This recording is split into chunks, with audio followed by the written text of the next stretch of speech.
ગુજરાતના લોકો સાવધાન થઈ જજો। ગુજરાતમાં મળી રહ્યું છે બાળકોના મોતનો સામાન।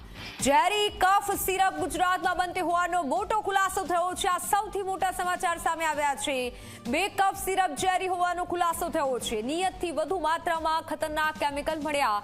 બંને સિરપના વેચાણ પર હવે પ્રતિબંધ મુકાશે।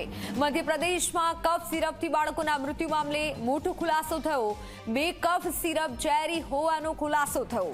રીલાઇફ રિસ્પીફ્રેસમાં નિયતથી વધુ માત્રામાં ખતરનાક કેમિકલ મળ્યા છે। કફ સિરપમાં ડાયએથિલિન ગ્લાયકોલની વધુ માત્રા જોવા મળી છે। એટલે આ સિરપ ગુજરાતમાં બનતો હોવાનો ખુલાસો થયો છે કે આ સિરપ ગુજરાતમાં બની રહી છે।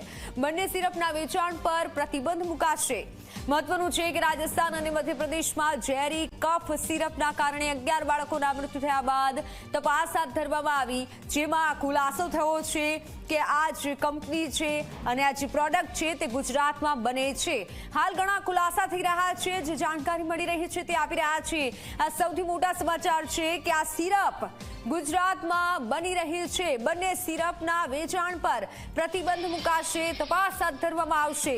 મધ્યપ્રદેશ અને રાજસ્થાનમાં 11 બાળકોના મોત થઈ ચૂક્યા છે। જો કે આરોગ્ય મંત્રાલય તરફથી એડવાઇઝરી પણ જાહેર કરવામાં આવી છે કે 2 વર્ષથી નાના બાળકોને કફ સિરપ ન આપો। પ્રિસ્ક્રિપ્શન વગર કે ડોક્ટરની સલાહ વગર દવાઓ ન આપવી તેવી પણ સલાહ આપી છે। બીજી તરફ આ મોટો ખુલાસો હવે થયો છે। ગુજરાતમાં કફ સિરપ બને છે તે આ મોટો ખુલાસો થયો છે। હવે આ કફ સિરપના વેચાણ પર પ્રતિબંધ મુકાશે।